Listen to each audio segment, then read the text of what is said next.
Hello दोस्तों, एक बार फिर से हमारे YouTube channel real and free job में आप सभी का स्वागत है। तो दोस्तों, आज मैं इसमें किसी प्राइवेट जॉब के बारे में बात नहीं करूंगा। आज मैं इसमें जो है गवर्नमेंट जॉब के बारे में बात करूंगा। तो ये जो वैकेंसी निकली हुई है, वैकेंसी क्या दोस्त, ये समझ लो एक सबसे प्रारंभिक परीक्षा का फॉर्म निकला हुआ है। UP triple S C PET official notification 2025। तो दोस्त, ये फाइनली पीईटी का नोटिफिकेशन जारी कर दिया गया है कल 2 मई को। और इसमें बहुत चेंजेस भी किए गए हैं। इसके पहले पीईटी 2023 में हुआ था, फिर 22 में हुआ था और 21 में हुआ था।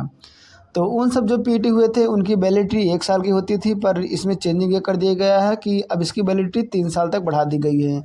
यानी अगर आप पीईटी 2025 एक बार दे देते हो तो आने वाले यानी 2028 तक अगर यूपी गवर्नमेंट अगर कोई भी सरकारी वैकेंसी निकलती है तो आप उसका फॉर्म बिल्कुल अप्लाई कर सकते हो।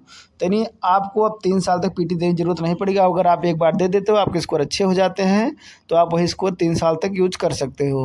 अगर आपके स्कोर अच्छे नहीं है तो आप अगले साल फिर से पीईटी दे सकते हो। फिर अगर उसका स्कोर अच्छा है तो आप वो वाला 3 साल तक यूज कर सकते हो।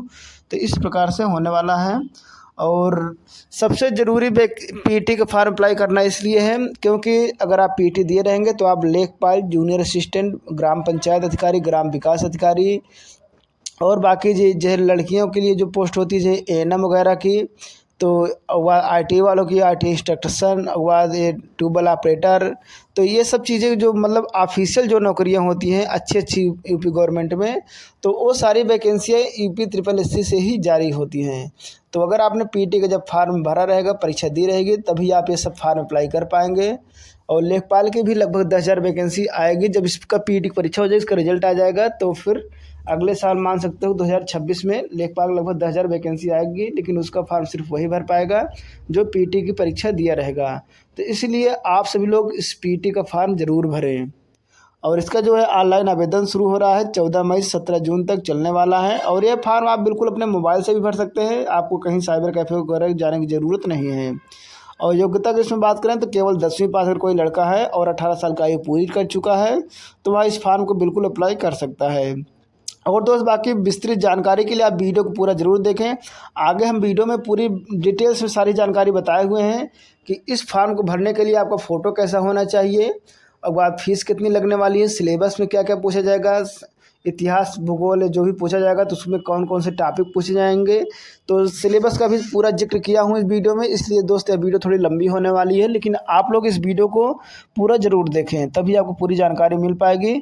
और दोस्त, आप इस वीडियो को ज़्यादा से ज़्यादा शेयर करें, जिससे कि आपके एक शेयर से दूसरे लोगों को भी जानकारी मिले। तो दोस्तों, और आपको हम बता दें कि आज तो हम इसके गवर्नमेंट जॉब के बारे में बता रहे हैं, पर हमारे चैनल पर ज़्यादातर प्राइवेट जॉब के बारे में बताया जाता है। उत्तर प्रदेश में जैसे लखनऊ, कानपुर, प्रयागराज, वाराणसी, नोएडा और बाकी गुजरात, गुड़गांव, यहाँ की भी मतलब जॉब के बारे में बताते हैं। और सिर्फ वही जॉब के बारे में बताते हैं दोस्त जो बिल्कुल रियल होती है और फ्री होती हैं, किसी को भी पैसे वगैरह नहीं देना होता है।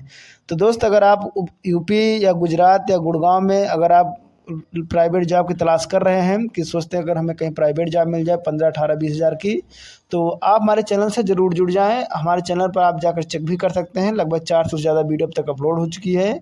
और जितनी भी जॉब के बारे में आज तक मैंने बताया हूँ सब बिल्कुल रियल हैं, एकदम फ्री हैं। तो दोस्तों, चलिए वीडियो में आगे बढ़ते हैं। और अगर अभी तक आपने हमारे चैनल को सब्सक्राइब नहीं किया, सब्सक्राइब भी ज़रूर कर लें, जिससे कि वीडियो अपलोड होते ही आपको नोटिफिकेशन उसकी मिल जाए और आपका कोई सा भी इंटरव्यू ना छूटने पाए नेक्स्ट जब भी कोई वीडियो लेकर हम आएँ। तो दोस्तों, हमने जो है UP triple S C PET 2025 का ऑफिशियल नोटिफिकेशन डाउनलोड करके ओपन कर लिया है। आप भी जाकर ऑफिशियल वेबसाइट पर इसकी चेक कर सकते हैं या फिर सरकारी रिजल्ट पर भी देख सकते हैं। तो इसमें लिखा है उत्तर प्रदेश अधीनस्थ सेवा चयन आयोग लखनऊ, विज्ञापन संख्या 1, परीक्षा 2025। और प्रारंभिक अर्हता परीक्षा पीईटी 2025। और इसके जो प्रकाशन की तिथि है 2 मई, यानी कल इसको मतलब नोटिफिकेशन जारी किया गया है। और बाकी जो ऑनलाइन शुरू होगा आवेदन इसका, वो 14 मई से शुरू होगा और 17 जून लास्ट डेट होने वाली है। तो आप सभी को जो डेट मतलब है, आप 14 मई से इस फॉर्म को अप्लाई कर सकते हैं और 17 जून के पहले पहले। तो ये 17 जून है दोस्त, तो आपको मैक्सिमम मान लो 10 जून तक तो अप्लाई कर ही लेना है किसी भी तरह में, क्योंकि लास्ट के 1 हफ्ते में साइट बिजी हो जाती है, फिर आप अप्लाई भी नहीं कर पाओगे। और इसके जो है शुल्क समायोजन एवं आवेदन आवेदन में संशोधन की जो अंतिम तिथि है वो 24 जून है। यानी अगर आपने फॉर्म भरते समय कोई गलतियां कर दी है तो आप 24 जून तक उसको संशोधित भी कर सकते हो। और इसके बाद हम आपको मेन मेन चीज़ें दिखा दे रहे हैं। इन्होंने लिखा है कि ऑनलाइन आवेदन ही सिर्फ लिया जाएगा, कोई भी ऑफलाइन आवेदन स्वीकार नहीं किया जाएगा। आपको सिर्फ upSSC.gov.in पर जाकर ऑनलाइन आवेदन ही करना है। और इसकी अनिवार्यता अगर हम बात करें तो अनिवार्यता इन्होंने वही बताया कि अगर आप केवल 10वीं पास है तो आप इसमें बिल्कुल अप्लाई कर सकते हैं। और इसके बाद इसके आयोग की जो है परिधि में आने वाले जो पद हैं, तो ये सब जितने भी समूह की भर्तियां होती हैं, जैसे लेखपाल, जूनियर असिस्टेंट, ग्राम पंचायत अधिकारी, ग्राम विकास अधिकारी, एएनएम, और जितने भी मतलब होते हैं दंत चिकित्सक, नेत्र चिकित्सक, जितने भी ग्रुप सी की भर्तियां होती हैं वो सब इसी के अंतर्गत आती हैं, पीईटी के अंतर्गत। यानी जो पीईटी का फॉर्म भरा रहेगा, परीक्षा दिया रहेगा, सिर्फ वही अप्लाई कर पाएगा।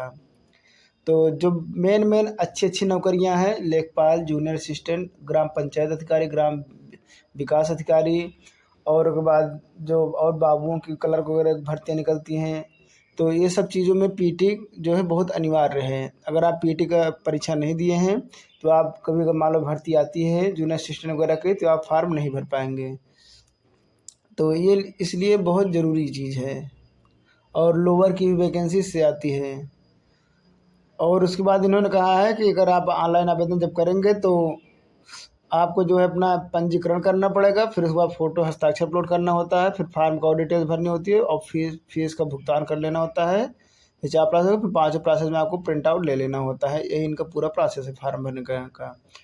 और अभ्यर्थी आवेदन पत्र भरते समय उपयुक्त वर्णित समस्त प्रक्रिया एक ही बार में पूर्ण कर सकते हैं। यानी अगर आप चाहो तो एक ही दिन मतलब बैठो, अपना रजिस्ट्रेशन फार्म भर लो, फीस वगैरह सारा कुछ जमा, सब कुछ एक ही दिन में कर सकते हो। ऐसा नहीं है कि आप फार्म आज भरो फीस कल जमा होगी, सारा कुछ एक ही दिन में कर सकते हो, एक ही बार में, कोई दिक्कत नहीं है।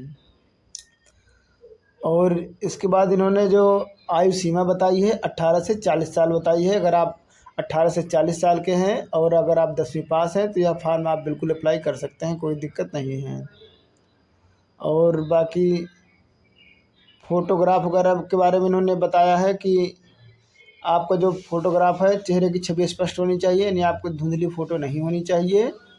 और बाकी चेहरे के दोनों किनारे यानी साफ दिखते हो, यानी कान की भी फ़ोटो आनी चाहिए, कटा हुआ नहीं होना चाहिए। और वह चश्मा पहनने की स्थिति में आंखें साफ दिखनी चाहिए, या फिर चश्मा उतार कर आप फ़ोटो खिंचाएँ, कैमरे पर सीधी नज़र हो, आंखें खुली हो, मुंह बंद हो। और फ़ोटो का जो साइज़ है, सबसे ज़रूरी बात दोस्त, साइज़ जो है 3.5 सेंटीमीटर चौड़ा और 4.5 सेंटीमीटर फ़ोटो की लंबाई होनी चाहिए, और जिसमें लगभग 70% भाग में आपका चेहरा ही दिखना चाहिए। और फ़ोटो जो है 6 महीने के भीतर लिया गया हो, नहीं तो फ़ोटो की वजह से बहुत लोगों के फार्म भी रिजेक्ट हो जाते हैं। तो इस चीज़ का आप ध्यान रखें कि आपकी जो फ़ोटो की साइज़ है 3.5 सेंटीमीटर चौड़ी और 4.5 सेंटीमीटर लंबी होनी चाहिए, और 70% भाग में आपका चेहरा दिखना चाहिए, और 6 महीने के अंदर की फ़ोटो हो, लेटेस्ट फ़ोटो। तो ये चीज़ अपना देने, फ़ोटो की वजह से बहुत लोग फार्म भी रिजेक्ट हो जाते हैं। और उसके बाद मेन चीज़ दोस्त आपको दिखा रहे हैं। बाकी अब शुल्क का भुगतान जो है आप ऑनलाइन कर सकते हैं, अपना डेबिट कार्ड, यूपीआई किसी से भी कर सकते हैं, उसकी कोई दिक्कत नहीं है। और शुल्क जो आपका लगेगा 185 रुपये लगेगा सामान्य वर्ग का, अन्य पिछड़ा वर्ग का भी 185 रुपये है। तो 185 रुपये यानी देना है जनरल वालों को, ओबीसी वालों को और ईडब्ल्यूएस वालों को 185 रुपये। और अनुसूचित जो है यानी एससी और अनुसूचित जनजाति एसटी, तो इन सबको 95 रुपये देना है। और बाकी जो दिव्यांगजन है उनको 25 रुपये का शुल्क देना है। ये शुल्क है। इस शुल्क के अलावा 10-15 रुपये कुछ और प्रोसेसिंग फीस वगैरह भी कटती है, यानी मान सकते हो लगभग 200 रुपये आपके लगेंगे शुल्क के। और बाकी ये फार्म आप अपने मोबाइल से भी भर सकते हैं, साइबर कैफ़े पर जाने की कोई ज़रूरत नहीं है, आप खुद भी भर सकते हैं। आपको ये 185 रुपये आपको शुल्क कटाने होगा, बस अपना वो भी यूपीआई से कटा सकते हैं, यानी आप सारा प्रोसेस अपने फ़ोन से भी कंप्लीट कर सकते हैं। और उसके बाद आपको फार्म का अपना प्रिंट आउट ले लेना है, और प्रिंट आउट ज़रूरी होता है, आगे फ्यूचर में काम आएगा। जब भी अगर आपका सिलेक्शन होता है तो प्रिंट आउट लगेगा आपको। और ये शैक्षिक योग्यता की उन्होंने बात की है कि प्रारंभिक अर्थात परीक्षा 2025 में हाई स्कूल अथवा उसके समकक्ष अर्हता आधारित करने वाले अभ्यर्थी आवेदन कर सकते हैं। अतः ऐसे सभी अभ्यर्थी जिनके द्वारा आवेदन पत्र सबमिट करने की अंतिम तिथि से पूर्व हाई स्कूल व उसके समकक्ष अर्हता धारित कर ली गई है, वे प्रारंभिक परीक्षा 2025 हेतु आवेदन कर सकते हैं। तो यानी ये जो आवेदन की जो इसकी लास्ट डेट है, तो यानी 17 जून तक, अगर 17 जून के पहले पहले अगर आपके पास हाई स्कूल की मार्कशीट है तो आप ये फार्म बिल्कुल भर सकते हैं। तो हमारी मार्कशीट तो आ ही गई है, हाई स्कूल का रिजल्ट भी जारी होगा यूपी बोर्ड का, तो वो सभी लोग इसमें फार्म भर सकते हैं। लेकिन वही एक एज इनकी 18 साल कम से कम होनी चाहिए, तभी भर पाएंगे। और आयु सीमा जो है 1 जुलाई 2025 को काउंट होगी। 18 वर्ष आपके पूर्ण होनी चाहिए, 40 साल से अधिक नहीं होनी चाहिए 1 जुलाई 2025 से। और इसके अलावा छूट भी दी जाती है, ओबीसी को 3 साल, SC ST वालों को 5 साल। यानी अगर ओबीसी के हैं तो 43 साल तक भर सकते हैं, SC ST हैं तो 45 साल तक भर सकते हैं। और इसके बाद जो है परीक्षा योजना और पाठ्यक्रम जो है अभी उसको हम दिखाएंगे, लास्ट में नीचे दिया गया है कि इसका सिलेबस क्या होने वाला है। और जो है इसका लिखित परीक्षा जो है होती है, मतलब लिखित परीक्षा क्या दोस्त OMR सीट पर होती है, ऑफलाइन परीक्षा। इसका कंप्यूटर वाली परीक्षा नहीं होती है, आपका किसी डिग्री कॉलेज वगैरह में ऑफलाइन परीक्षा होगी, जैसे पुलिस वगैरह की होती है, तो यानी OMR सीट पर होती है परीक्षा। और स्कोर की वैधता जो दोस्त, ये सबसे ज़रूरी चीज़ है। इन्होंने लिखा है कि प्रारंभिक अर्थता परीक्षा में प्राप्त अंक परीक्षा परिणाम की वेबसाइट पर अपलोड किए जाने की तिथि से 3 वर्ष तक प्रभावी होंगे। यानी जिस दिन आपका PET का रिजल्ट आएगा उस डेट से लेकर अगले 3 साल तक आपका यह स्कोर कार्ड काम करने वाला है। अभी तक जितने भी पेट हुए उन सब की वैलिडिटी 1 साल की होती थी, पर इस बार चेंज कर दिया गया है और 3 साल तक इसकी वैलिडिटी बढ़ा दी गई है। तो ये अच्छी बात है। अगर आप एक बार मान लो PET दिए, अगर आपका अच्छा नंबर है तो आपको PET देने की बार बार आवश्यकता नहीं है, 3 साल तक आपका यही काम करेगा। तो ये दोस्त देखा जाए तो अच्छी बात है कि बार बार मतलब PET नहीं दे रहा, बार बार परीक्षा शुल्क का बच जाएगा। अगर आपके स्कोर मान लो अच्छे नहीं है तो आप अगले साल भी PET दे सकते हैं, और फिर जिस साल स्कोर अच्छे हो जाए आप उसी PET का स्कोर अपना 3 साल तक यूज कर सकते हैं, कोई दिक्कत नहीं है। तो ये बहुत अच्छा फैसला है। और दोस्त बाकी आपको मेन चीज़ें दिखा दे रहे हैं। ये बाकी आ गया आपका सिलेबस। तो सिलेबस में आप देख लीजिए, भारतीय इतिहास से 5 अंक आएंगे। और भारतीय इतिहास क्या क्या पूछा जाएगा, जैसे सिंधु घाटी की सभ्यता, वैदिक संस्कृति, बौद्ध धर्म, जैन धर्म, मौर्य वंश, गुप्त वंश, हर्षवर्धन, राजपूत काल सल्तनत, मुगल साम्राज्य, मराठा और ब्रिटिश राज्य का अभ्युदय, और बाद ब्रिटिश राज का सामाजिक आर्थिक प्रभाव। तो यानी इतिहास से इतने टॉपिक पूछे जाएंगे 5 नंबर के, और एक क्वेश्चन 1 नंबर का होता है, नहीं 5 क्वेश्चन आएंगे इतिहास से। तो दोस्त ये अच्छा है कि इन्होंने टॉपिक भी बता दिया है, जिससे कि लोगों को पढ़ने में आसानी होगी, कभी फालतू चीज़ें तो नहीं पढ़नी पड़ेंगी। तो ये चीज़ अच्छा है कि आप यही टॉपिक तैयार कर लीजिए, इतने टॉपिक में से 5 क्वेश्चन आपके इतिहास के पक्के हो जाएंगे। और भारतीय राष्ट्रीय आंदोलन से, वहाँ से 5 क्वेश्चन आएंगे 5 नंबर के। भूगोल से भी 5 नंबर आएगा, और ये टॉपिक अपना देख लीजिए। और भारतीय अर्थव्यवस्था से भी 5 नंबर, और भारतीय संविधान से भी 5 नंबर, टॉपिक भी आप देख सकते हैं।